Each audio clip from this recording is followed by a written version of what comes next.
Provérbios 3, 5 a 12, onde é que está a tua confiança? Amém? Então, vamos primeiramente ler o texto.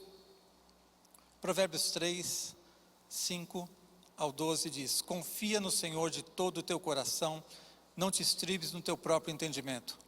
Reconhece-o em todos os teus caminhos, e Ele endireitará as tuas veredas. Não sejas sábio aos teus próprios olhos, teme ao Senhor e aparta-te do mal. Será isto saúde para o teu corpo e refrigério para os teus ossos. Honra o Senhor com os teus bens e com as primícias de toda a tua renda. E se encherão fartamente os teus celeiros e transbordarão de vinho os teus lagares. Filho meu, não rejeites a disciplina do Senhor, nem te enfades da sua repreensão.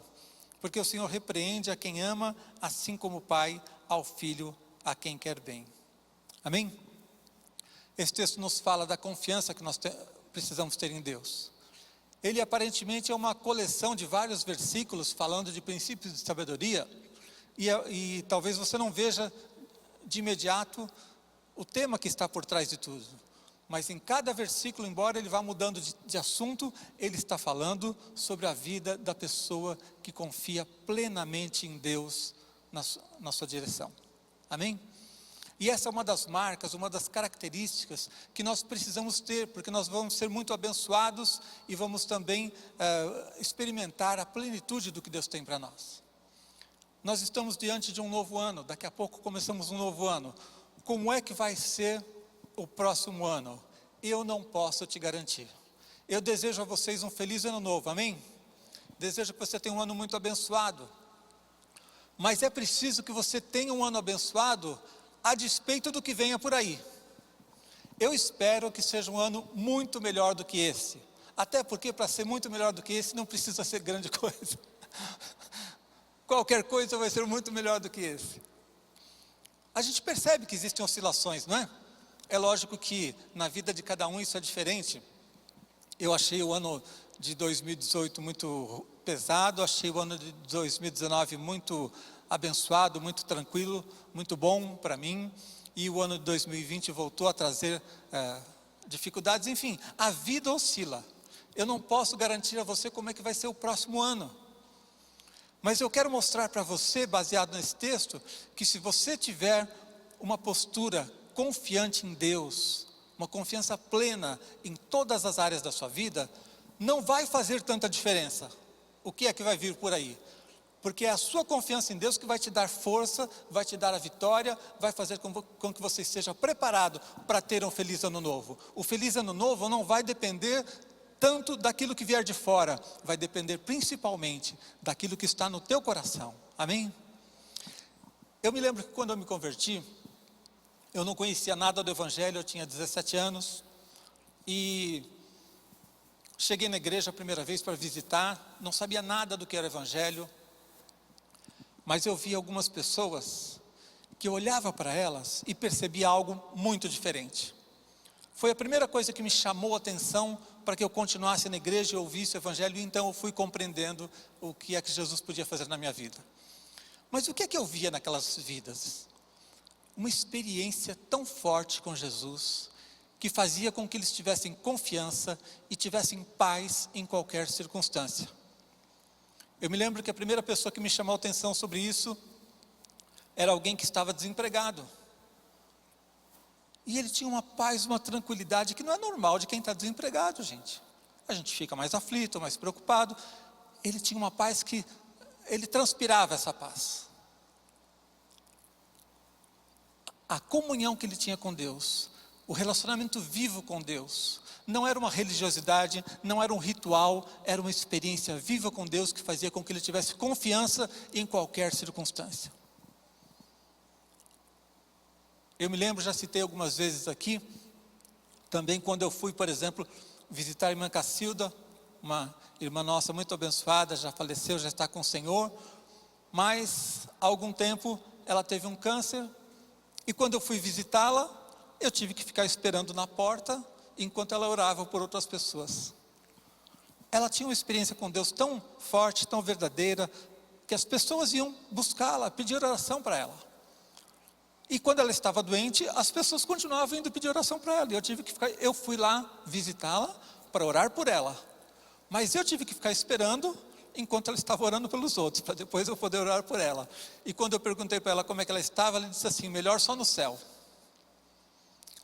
Isso é fruto de um relacionamento vivo, verdadeiro, de alguém que coloca a sua confiança plenamente em Deus. E se a sua confiança está completamente em Deus, você vai estar tranquilo, você vai estar seguro, você vai ter paz, amém? É sobre essa confiança que eu quero falar com você. Lá em Hebreus 6,19, diz que essa confiança, ela traz estabilidade, é como âncora da alma, diz o texto, a qual temos como âncora da alma, segura e firme, e que penetra até o interior do véu. É uma âncora. Para que serve a âncora? Para que mesmo que haja movimento, que haja tempestades, o barco fique firme ali. Então o autor de Hebreus está dizendo que quando você tem essa confiança em Deus, não é o próximo ano que vai determinar se você vai ser feliz ou não. Não é o tempo que vai demorar para passar essa pandemia que vai determinar se você vai estar bem ou não. É aquilo que está no teu coração, é a tua confiança em Jesus que vai ser a tua segurança, vai te dar estabilidade emocional, vai te dar equilíbrio. Então, esse texto nos mostra que a confiança em Deus nos livra tanto do pessimismo, do medo, da ansiedade, como também livra do otimismo vazio, da autoconfiança. Se a sua confiança está em Deus, você não vai ficar ansioso, você não vai ficar preocupado, você não vai ser abatido pelas dificuldades. Mas se acontecer o contrário, você estiver num momento muito bom, você também vai estar bem, vai estar em equilíbrio, porque você sabe que a tua confiança não está em você, está naquilo que Deus está fazendo na tua vida. Então, nós vamos ver nesse texto de Provérbios, que ele nos apresenta muitas bênçãos, e ele tem uma receita completa. Ele mostra as bênçãos, mas mostra também a condição para que cada uma dessas bênçãos aconteça. Então significa que se você cumprir essas condições, essas bênçãos vão acontecer na sua vida. E se você quer essas bênçãos, você precisa cumprir essas condições. Então há uma fórmula completa, um caminho, uma direção para que você estabeleça esse novo ano, e não somente esse novo ano, mas a tua vida em uma base firme de confiança em Deus. Amém? Vocês querem saber o que é que o texto nos ensina? Vamos lá. Em primeiro lugar, a confiança na sabedoria de Deus. Está nos versículos 5 ao 8. Confiança na sabedoria de Deus. Diz: confia no Senhor de todo o teu coração. Não te estribes no teu próprio entendimento. Reconhece-o em todos os teus caminhos, e Ele endireitará as tuas veredas. Não sejas sábio aos teus próprios olhos, teme ao Senhor e aparta-te do mal. Será isto saúde para o teu corpo e refrigério para os teus ossos. Essa é uma das principais características que fazem toda a diferença entre um relacionamento profundo ou superficial com Deus. Colocar a sua confiança em Deus e não na sua própria vida, na sua própria capacidade. A Bíblia diz: maldito o homem que confia no homem. E esse é um texto muito mal interpretado às vezes. As pessoas acham que assim, eu já vi o marido dizendo assim: não, a Bíblia diz maldito o homem que confia no homem, eu não posso confiar nem na minha mulher. Ou a mulher dizendo assim: não posso confiar nem no meu marido, eu não posso confiar nos meus filhos. Maldito o homem que confia no pastor. Não, não é isso que a Bíblia está dizendo. Quando a Bíblia diz maldito o homem que confia no homem, ela está dizendo assim: maldito é aquele que confia em si mesmo, no seu poder, na sua capacidade, na força natural do homem, e não na força que vem de Deus. Por isso o texto complementa, eu vou ler para você, e diz que é bendito aquele que confia no Senhor. Então a Bíblia não está dizendo para você ser desconfiado com teu irmão, ela está dizendo para você ser desconfiado consigo mesmo, para você confiar em Deus e não na força natural. Eu vou ler para você Jeremias 17, do versículo 5 até o 8. Assim diz o Senhor: maldito o homem que confia no homem, faz da carne mortal o seu braço, aparta o seu coração do Senhor, porque será como arbusto solitário no deserto, e não verá quando vier o bem. Antes morará nos lugares secos do deserto, na terra salgada e inabitável. Bendito o homem que confia no Senhor, e cuja esperança é o Senhor, porque ele é como a árvore plantada junto às águas, que estende as suas raízes para o ribeiro, e não receia quando vem o calor. mas a sua folha fica verde, e no ano da sequidão não se perturba, nem deixa de dar fruto. Amém? Então a primeira coisa que eu quero que você entenda, a sua confiança tem que estar em Deus, na sabedoria de Deus. Não confie na sua própria capacidade, na sua capacidade natural, na sua inteligência, na sua capacidade de resolver os problemas. É lógico que você tem capacidade, você tem inteligência, você é uma pessoa com muitos dons e talentos, mas confie sempre que de Deus virá a sabedoria e a direção para cada passo na tua vida. Sabe, isso é o contrário do que o mundo vai ensinar para você todos os dias. O pensamento do mundo, desde que o homem se afastou de Deus, mas especialmente nos tempos atuais, é dizer assim: você precisa confiar em si mesmo, você é capaz. O pensamento natural, o pensamento que você vai ouvir no mundo aí, e às vezes não só no mundo, porque eu me lembro que eu ouvi certa vez, em um programa teoricamente evangélico, um pastor dizendo assim: faça esse teste na sua vida, confie primeiro em você, e depois confie em Deus, e a sua vida vai mudar. E quando eu ouvi aquilo, eu dei um pulo para trás. Não dei um pulo para trás porque eu estava sentado, mas eu ouvi aquilo e eu pensei assim: o que ele está falando? Confie primeiro em você e depois confie em Deus, e a sua vida vai mudar, vai para o buraco. Imediatamente eu me lembrei desse texto: maldito o homem que confia no homem. E eu pensei, onde é que esse pastor está aprendendo essas coisas? Ele está lendo o livro de autoajuda em vez de ler a Bíblia, porque todo o livro de autoajuda vai dizer para você: confie em você mesmo, você tem a força, você tem a inteligência, você tem a capacidade. Se você acreditar, tudo vai acontecer, se você acreditar em si mesmo. Ele leu um livro de autoajuda, de repente o livro tinha capa preta, ele pensou que era a Bíblia. Eu acho que foi alguma coisa assim. E dizia com veemência, com convicção, sabe, de uma maneira convincente. Eu não vou dizer de que igreja é, mas ele dizia assim: confie primeiro em você, depois confie em Deus, e a sua vida vai mudar. Aprendi com meu irmão bispo fulano de tal, e foi explicando, tentando convencer. Ele estava preocupado em convencer, ele estava empenhado em convencer as pessoas a confiarem primeiro em si mesmos, para depois confiarem em Deus. A Bíblia te diz exatamente o contrário. Esse texto de Provérbios diz exatamente o contrário: confie na sabedoria que vem de Deus, e aí sim os seus caminhos vão ser endireitados, aí sim você vai experimentar o que é prosperidade, aí sim você vai experimentar o que é bênção de Deus. Amém? O texto diz: reconhece-o em todos os teus caminhos. O que significa reconhecer a Deus em todos os teus caminhos? Significa que você não pode ser religioso, você não pode ter uma comunhão com Deus somente no domingo. Reconhecer a Deus em todos os seus caminhos significa que quando você sai para o trabalho, você diz: Senhor, me abençoa nesse dia, Senhor, esteja comigo nesse dia, Senhor, me dá sabedoria para resolver os meus problemas no trabalho também. Quando você chega em casa, você busca a Deus para que Deus te dê sabedoria sobre como você deve se portar na sua casa, com a sua família. Significa que todos os seus passos, a sua vida inteira é uma vida espiritual. Você não divide a vida entre vida natural e vida espiritual, vida secular e vida religiosa. Se você vive de segunda a sábado um tipo de vida, e no domingo no culto você vive uma vida diferente, isso é uma vida de religiosidade, não é vida com Deus. Vida com Deus é: reconhece-o em todos os seus caminhos.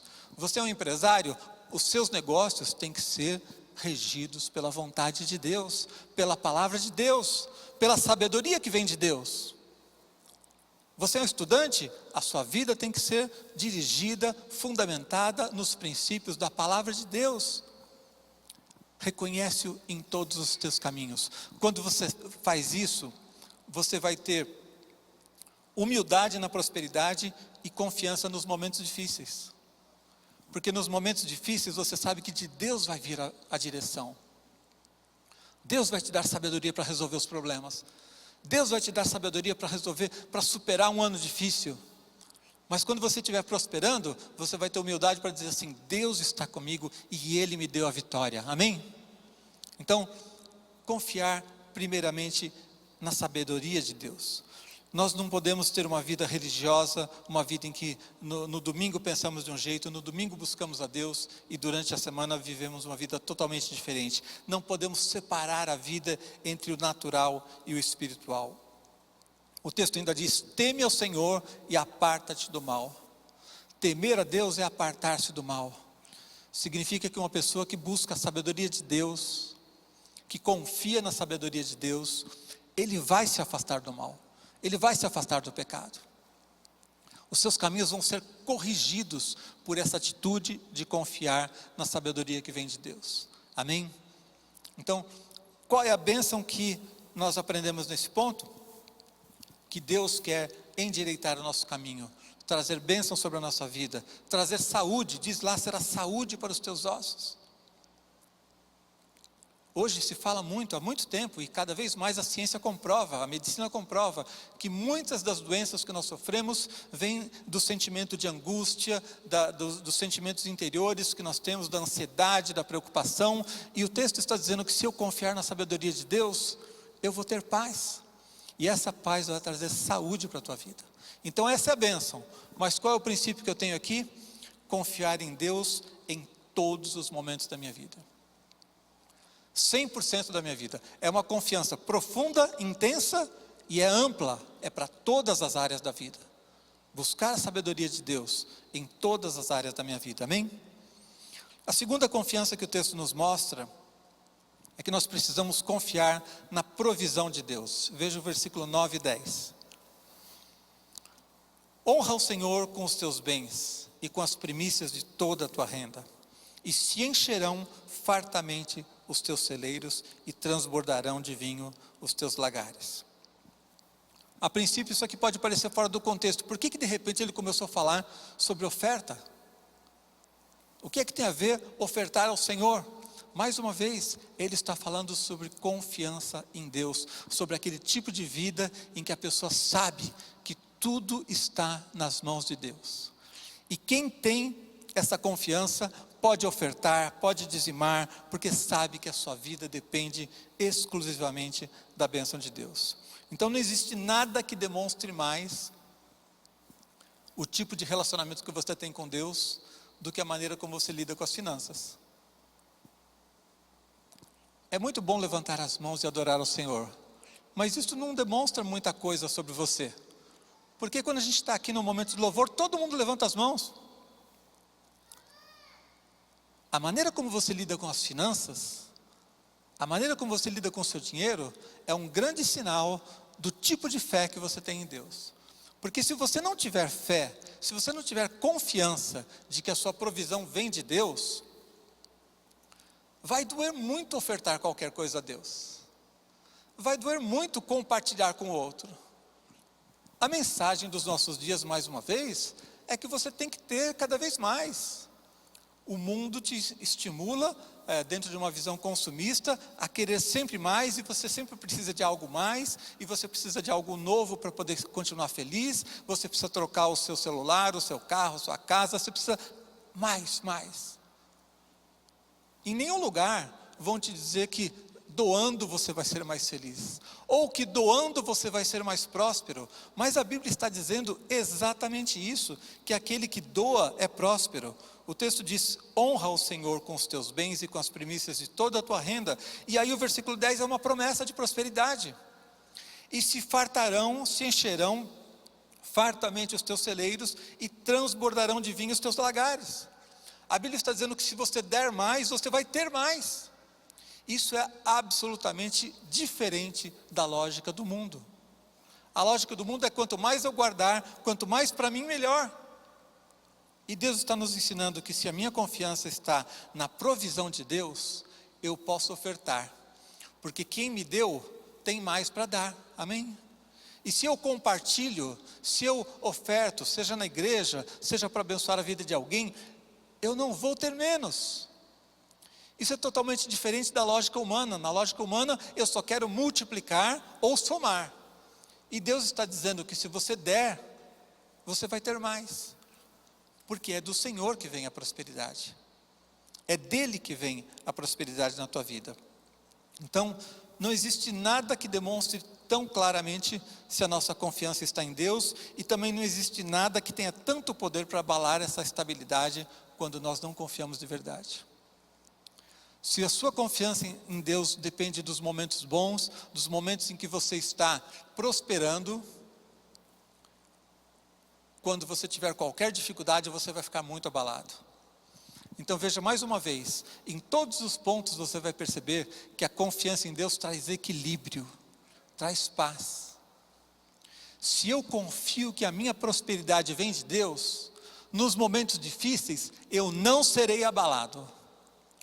E se eu confio que a minha prosperidade vem de Deus, quando eu prosperar muito, eu não vou ficar soberbo, eu não vou ficar egoísta, eu não vou guardar para mim, eu vou sempre estar pronto para agir com equilíbrio.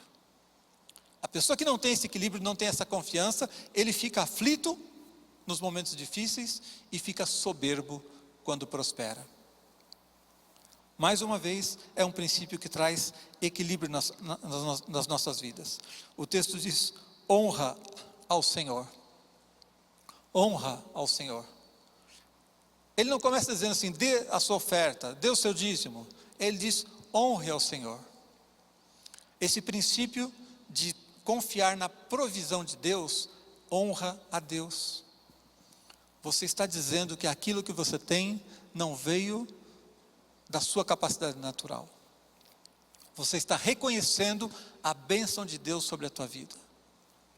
Trazer o seu dízimo, trazer a sua oferta é um ato de honra a Deus. Você está tirando você do primeiro lugar e colocando Deus. Você está dizendo que veio dele, você está honrando a Ele por aquilo que você recebeu e não a si mesmo. Você não está dizendo, é a minha capacidade, é a minha inteligência, é o meu trabalho, é o meu esforço que faz com que eu prospere. Não, você está dizendo, veio do Senhor. E você está honrando a Deus também, porque aquilo que você traz é para abençoar muitas outras vidas. Então, confiança na soberania de Deus, confiança em que Deus é quem traz a provisão. E é por isso que tem que ser as primícias. Como é que eu vou honrar a Deus dando a Ele o que sobra? Vocês conhecem aquela história? Uma vez eu contei aqui no momento de oferta, o garotinho recebeu do pai 2 moedinhas. O pai disse assim, olha filho, vai lá na igreja, então faz o seguinte, tem 2 moedinhas aqui, uma é para você comprar um doce para você, alguma coisa, e a outra é para você dar na hora da oferta. E ele pegou as 2 moedinhas e foi a caminho da igreja. De repente, no meio do caminho, uma das moedinhas caiu e caiu lá no bueiro e se perdeu. E ele pensou assim, lá se foi a oferta. Como é que ele sabia que era a moedinha da oferta que tinha caído e não a do doce? Porque para ele, o primeiro lugar ainda não era do Senhor. Você não vai honrar a Deus, dando a Deus só o que sobra. A gente não honra a Deus quando a gente paga todas as nossas contas, gasta tudo que a gente quer gastar, compra o presente para quem a gente quer comprar, e no final, se sobrar, eu vou dar uma oferta para Deus. Tem gente que ainda faz um voto, Deus, se sobrar alguma coisa, eu vou dar uma oferta para o Senhor. Não faça um voto desse. Não vai sobrar. Deus tem que ser o primeiro lugar, amém? Ele é o primeiro lugar na sua vida? Se a sua confiança está em Deus, você vai viver um ano abençoado, você vai ser próspero, não porque eu estou dizendo para você, mas porque o texto tem uma promessa para todos aqueles que colocam a sua confiança na provisão de Deus. Ele começa dizendo, honra o Senhor com os teus bens, com as primícias da tua renda, e aí ele promete, e se encherão fartamente os teus celeiros, e transbordarão de vinho os teus lagares. Você vai ter um ano abençoado com a bênção do Senhor, porque você coloca Ele em primeiro lugar, amém? Mais uma vez, existe uma promessa, existe uma condição. A promessa é de prosperidade, a condição, honre a Deus em primeiro lugar, amém? Em terceiro lugar, o texto nos mostra a confiança no amor de Deus. Mais uma vez, não é algo que a gente percebe logo de cara no texto. Parece que mudou de assunto. Ele começou falando de uma coisa, falando sobre confiar na sabedoria de Deus, de repente ele falou sobre dízimo, sobre oferta, e agora ele fala sobre disciplina. O que é que tem a ver tudo isso? Ele está falando sobre confiança no Senhor, confiança no amor de Deus. Veja o texto comigo, os versículos 11 e 12. Filho meu, não rejeites a disciplina do Senhor, nem te enfades da sua repreensão, porque o Senhor repreende a quem ama, assim como o pai ao filho a quem quer bem. Mas o texto está falando sobre disciplina? O texto está falando sobre confiar no amor de Deus. Confie no amor de Deus na sua vida, amém? Por que é que eu estou dizendo isso? Porque muitas vezes as pessoas perdem a paz, elas perdem a sua fé, elas vivem angustiadas, porque elas não têm confiança no amor de Deus. O que o texto está dizendo é que mesmo quando você for disciplinado, confie que a disciplina é um sinal do amor de Deus. Deus nunca te abandona. Ele nunca muda os planos que Ele tem para você. Ele te ama do começo ao fim, amém? Ele te ama do mesmo jeito todos os dias. E quando você faz as coisas direitinho, Ele te ama. Quando você comete um erro, Ele te ama. Se Ele precisa te disciplinar por causa do teu erro, Ele ainda te ama. O texto está nos garantindo que até a disciplina de Deus é uma prova de amor. E gente, não é assim conosco? Por que você disciplina os seus filhos? Eu espero que não seja por raiva, porque se for por raiva você está errado. Eu espero que você não discipline simplesmente por estresse, perdeu a paciência e vai lá. Mas se você disciplina os seus filhos por amor, eles não vão se afastar de você, eles vão se aproximar de você. Quando a disciplina é um ato de amor dos pais, ela faz com que os filhos se voltem para os pais, e não se voltem contra os pais.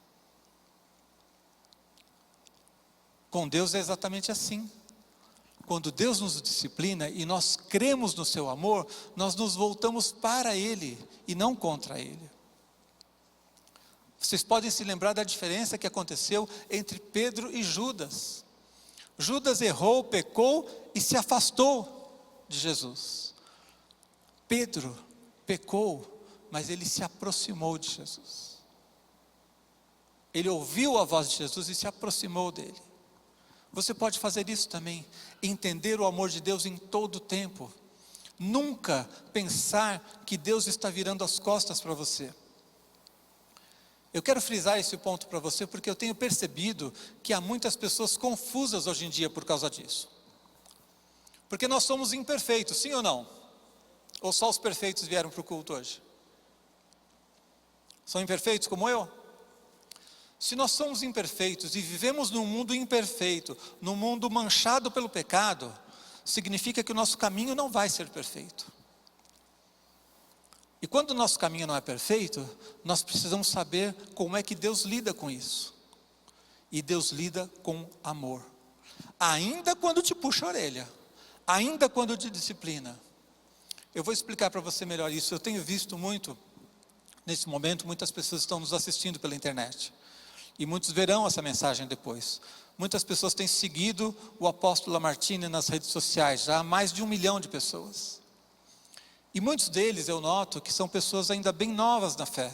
Pessoas que não foram ensinadas numa igreja, não tiveram oportunidade de fazer um curso como nós temos aqui, o Vida Cristã. E por isso eles têm ainda muitas dúvidas. E é impressionante ver como as pessoas são perturbadas por dúvidas que não deveriam ter. Pessoas que nos comentários dos vídeos perguntam: pastor, eu fiz tal coisa, será que Deus se esqueceu de mim? Pastor, eu estou em tal situação, será que eu posso ser, eu vou ser arrebatado quando Jesus vier?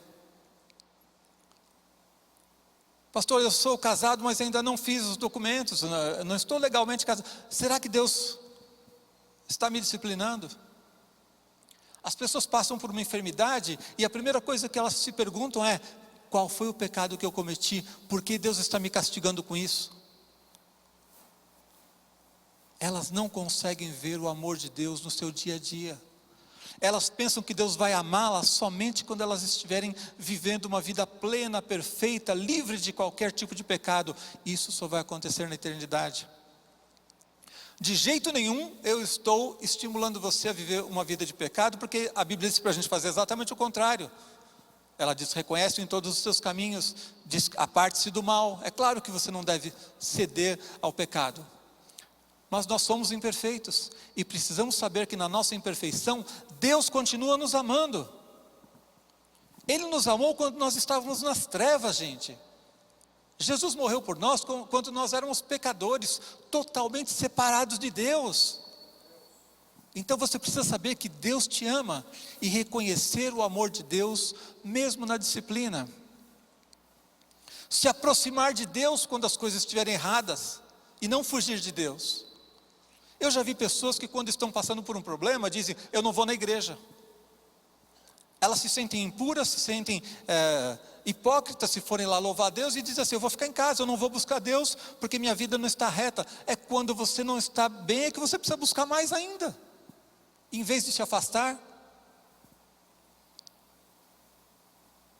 Busque a Deus em todo o tempo. Você está bem? Vem aqui, louve a Deus, agradeça a Deus porque está tudo bem. Você pecou? Venha e busque a Deus para receber a graça, o perdão, a renovação, a restauração, uma nova direção para a sua vida, mas busque a Deus em todo o tempo. A disciplina tem que fazer a gente se aproximar de Deus e não se afastar.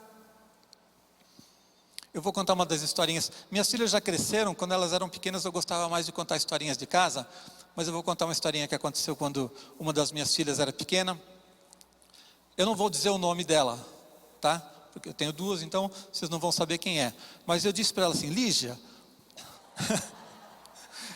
Bem, minha filha era pequenininha e ela queria uma boneca. E a gente tinha bastante cuidado com essas coisas. A gente sabia que muitas coisas da cultura do mundo são contaminadas por pensamentos, por princípios errados. Existe por trás de muitos dos filmes, dos desenhos famosos, muitas vezes existem coisas de esoterismo no meio e tal. E a gente tinha bastante cuidado com relação a essas coisas. E ela disse: pai, eu quero uma boneca dessas aqui. E eu disse para ela: filha, essa história eu nem conheço direito ainda. Então eu vou fazer o seguinte: eu vou verificar como é que é a história desse desenho. Se for uma coisa boa, eu te dou. Se eu achar que não é tão bom, você escolhe outra coisa. Você vai ter seu presente, mas eu te dou outra boneca, e não essa aí que você está querendo. E aí fui lá começar a ver. Eu já tinha umas histórias de misticismo lá que eu não gostei, e eu falei: não vou dar isso para ela. Expliquei para ela. E naquele dia, à noite, nós nos reunimos para fazer o culto familiar, para orar juntos. E ela orou e disse assim: Deus, muito obrigado pelo papai, que não deixa a gente comprar besteiras.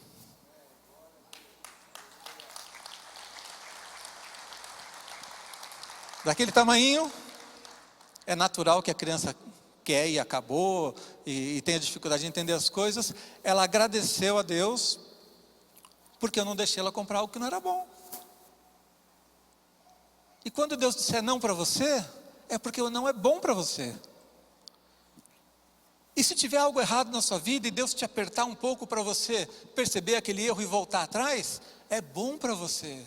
Deus ainda te ama. Deus te ama sempre.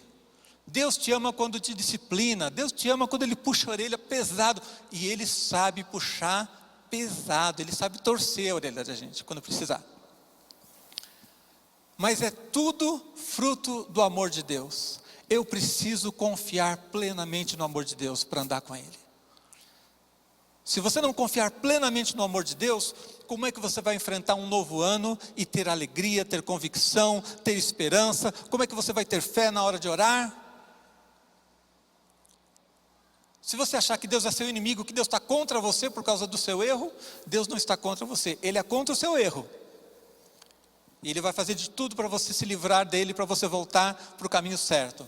Mas Deus continua te amando. É isso que o texto está nos ensinando. Do começo ao fim, esse texto do capítulo 3 de Provérbios está nos ensinando que precisamos reconhecer o amor de Deus, precisamos confiar em Deus, confiar na sabedoria que vem de Deus, confiar em Deus para a nossa provisão, confiar no amor de Deus, até mesmo quando Ele nos disciplina. E aí você percebe que todos esses versículos que parecem tão diferentes, cada um falando de um assunto, todos eles estão dizendo: confia em Deus de todo o teu coração. E para cada um dos temas, Ele tem uma promessa e uma condição. A promessa aqui é que você vai ser amado por Deus, você vai ser restaurado. A bênção é ter o cuidado de Deus sobre a sua vida, mas o princípio é: não rejeite a disciplina. Não fique magoado com Deus quando Deus tira algo que você desejava, ou quando Ele não te dá algo.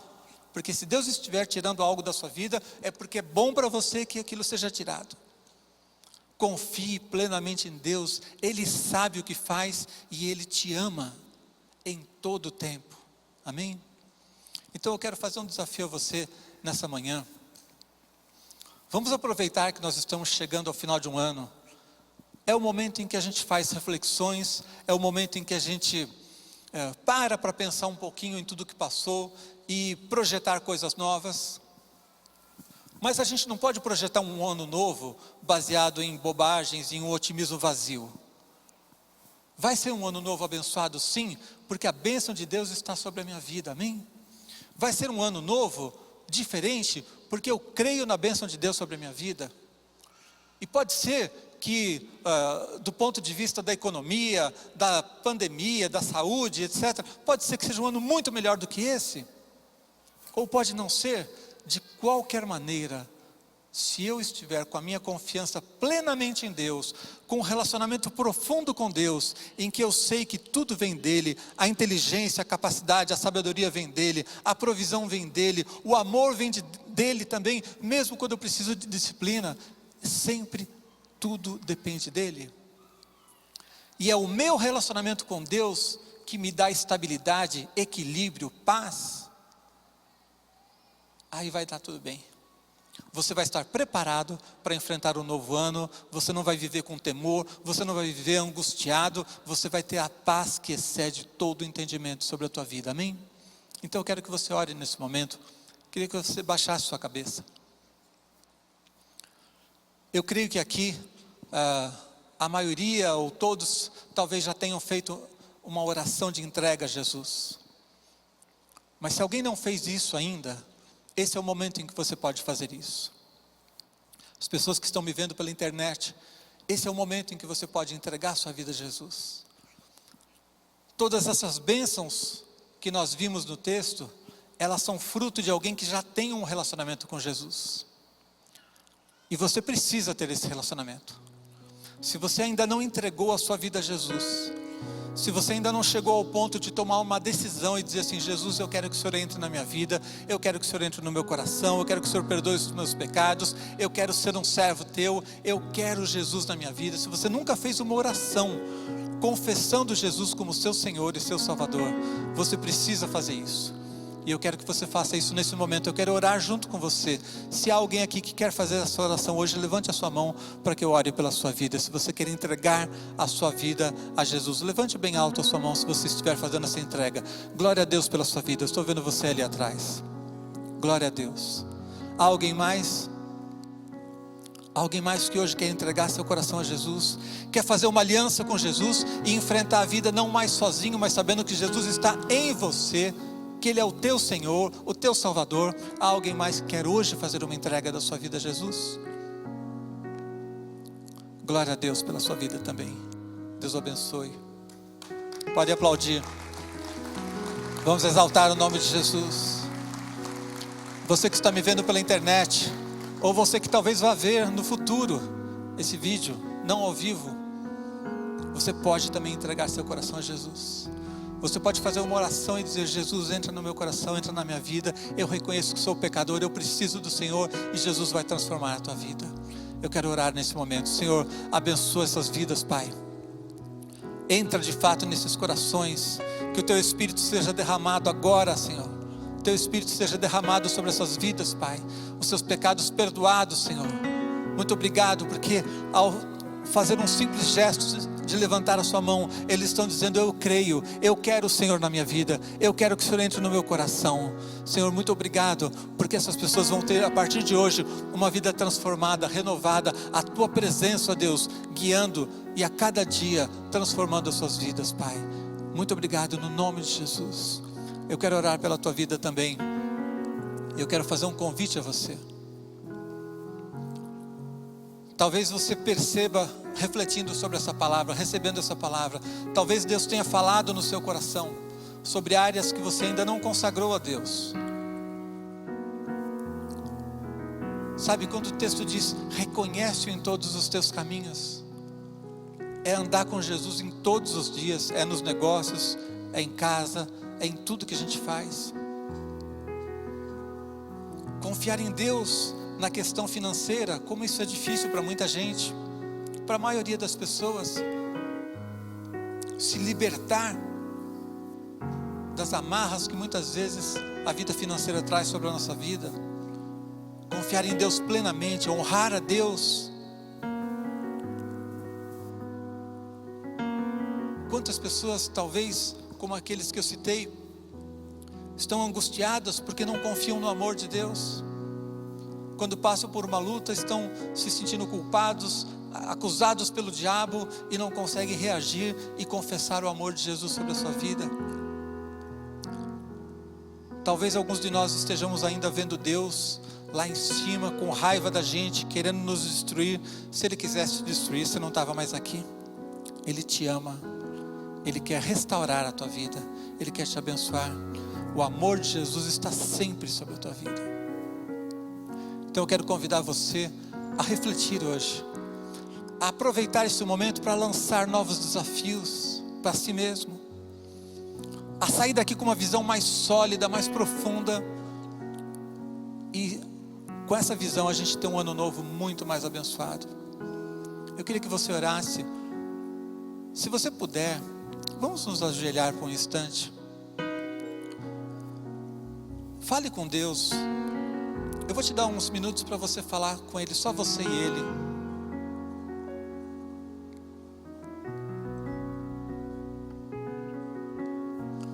Quando a gente olha para trás e vê o que passou e avalia a nossa vida, a gente vai encontrar coisas erradas, a gente vai encontrar fragilidades, fraquezas, pecados. Mas a gente pode olhar para um novo ano e dizer assim: Senhor, vai ser diferente não porque eu posso fazer diferente, vai ser diferente porque o Senhor tem poder para fazer diferente. E se você lançar toda a tua confiança em Deus, na sabedoria que vem dEle, na provisão que vem dEle, no amor que vem dEle, você pode realmente ter uma mudança de vida. Não depende só de você, mas depende de você ter uma atitude, de você consagrar a tua vida a Deus, dizer: Senhor, eu não quero mais andar pelos meus próprios caminhos, pela minha própria mente, pela minha própria vontade. Eu não quero andar fazendo os meus desejos, fazendo as coisas do meu jeito. Eu quero saber, eu quero aprender como é que é o teu jeito de fazer as coisas. Eu quero que a tua sabedoria encha o meu coração, a minha mente. Você pode hoje consagrar a tua vida a Deus. O Espírito de Deus pode falar com você agora e te mostrar coisas onde você ainda precisa de mudança. E se o Espírito de Deus falar com você, diga sim para Ele. Diga sim para Ele. E peça que Ele mesmo venha trazer a força e o poder para que você viva algo diferente. Pai, no nome de Jesus, eu quero declarar sobre cada vida aqui, ó Deus, um ano realmente muito abençoado, um ano próspero, ó Deus, por causa da Tua graça sobre nós, ó Deus. Eu quero declarar um ano abençoado e próspero por causa da sabedoria que vem do Senhor para conduzirmos todas as áreas da nossa vida, ó Deus. Quero declarar esse ano próspero e abençoado porque o Teu amor está presente em nossas vidas, ó Deus. Porque mesmo quando estamos andando fora da Tua vontade, o Senhor nos traz de volta, porque o Senhor não desiste de nós, ó Deus. Eu declaro sobre cada vida aqui, ó Deus, uma vida em que a provisão virá do Senhor, ó Deus. Não virá de governo, de economia, não virá de situação mundial, mas virá das Tuas mãos, ó Deus. Eu declaro que a nossa confiança, Deus, essa confiança que traz equilíbrio, que traz paz, que é a âncora da nossa alma, essa confiança vai ser aquilo que vai nos guiar em todos os momentos, Pai. E assim eu declaro renovação, ó Deus, renovação da esperança, renovação dos sonhos, Senhor, porque a Tua graça sobre nós é o suficiente para que sejamos muito abençoados, no nome de Jesus. Amém.